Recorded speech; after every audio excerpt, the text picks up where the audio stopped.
Capítulo 8. Quando minha mente está normal, eu oro para que o Deus do nosso Senhor Jesus Cristo, o Pai da Glória, vos conceda espírito de sabedoria e de revelação no pleno conhecimento dele, iluminados os olhos do vosso coração para saberdes qual é a esperança do seu chamamento, qual a riqueza da glória da sua herança nos santos. Efésios 1, 17 e 18.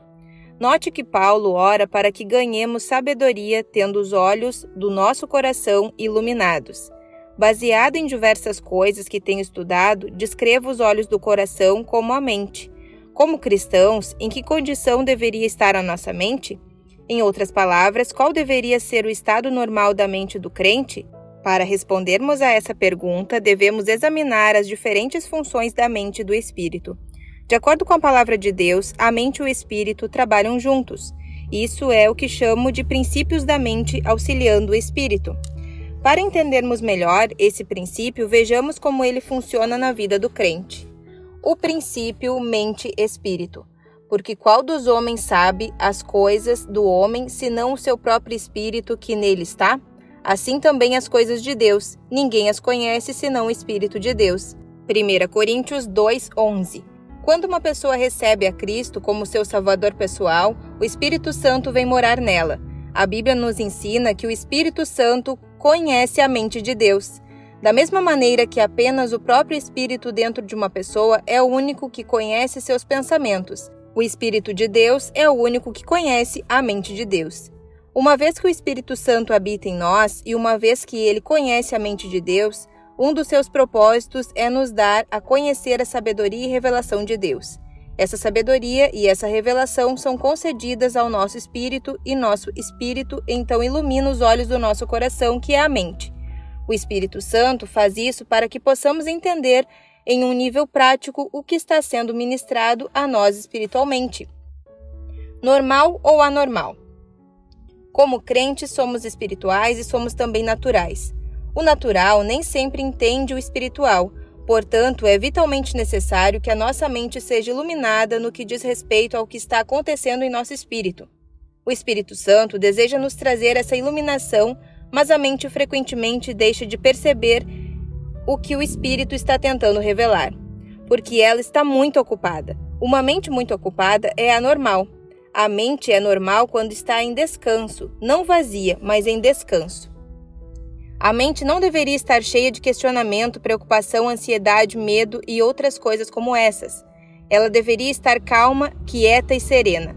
À medida que avançarmos nessa segunda parte do livro, você observará diversas condições anormais da mente e provavelmente as reconhecerá como condições frequentes da sua própria mente.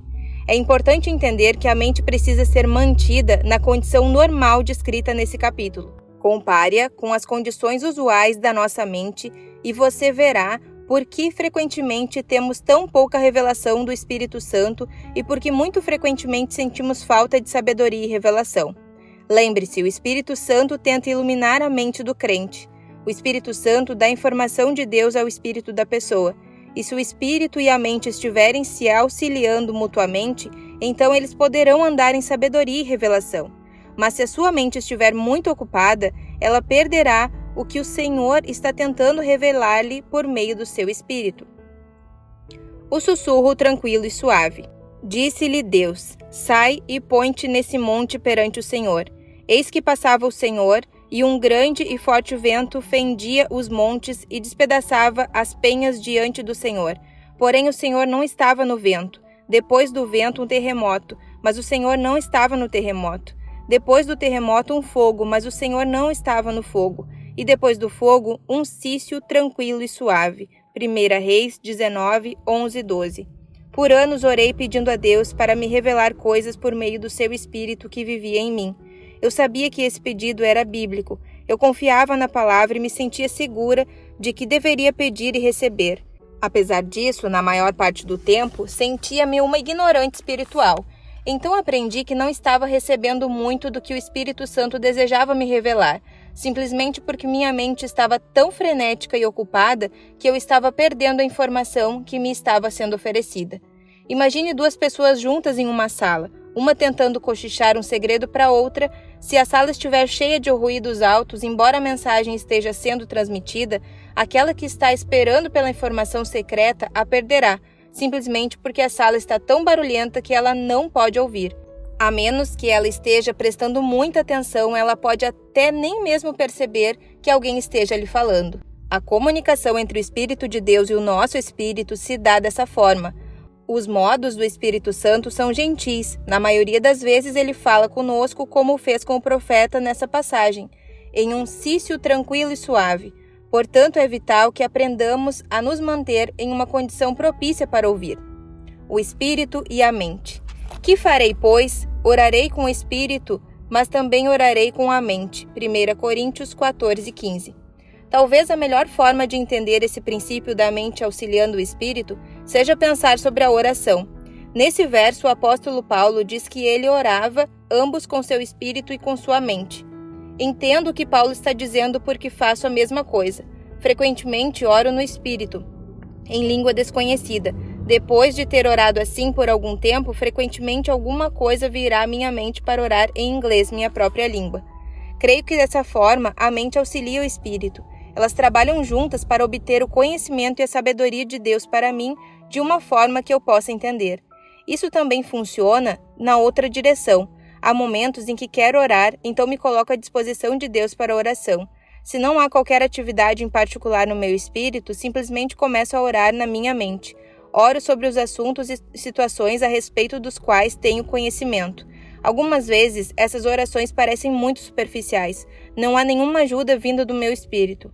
Pareço estar em luta, então continuo com alguma coisa na qual já tenho conhecimento. Continuo assim até que o Espírito Santo tome conta de mim a respeito de certos assuntos. Quando ele faz isso, então sei que atingi um ponto sobre o qual ele quer orar. Não apenas alguma coisa sobre o que estou orando.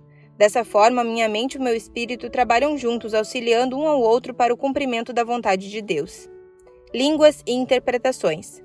Pelo que o que fala em outra língua deve orar para que a possa interpretar, porque se eu orar em outra língua, o meu espírito ora de fato, mas a minha mente fica infrutífera. 1 Coríntios 14, versículos 13 e 14.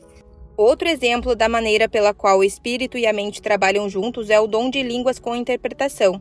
Quando falo em línguas, minha mente fica infrutífera até que Deus me dê ou a outra pessoa a compreensão do que estou dizendo. Então minha mente se torna frutífera.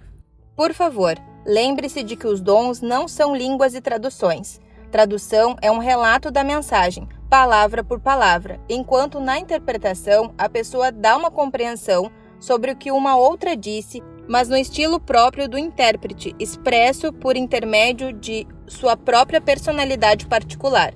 Dou-lhe um exemplo. A irmã Maria pode levantar-se na igreja e dar uma mensagem em uma língua desconhecida. Isso veio do seu espírito, e nem ela nem ninguém mais sabe o que ela disse.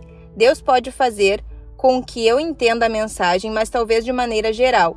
Quando me levanto em fé e começo a interpretar o que foi dito, faço a mensagem compreensível a todos, mas vem de mim, na minha forma única de expressão.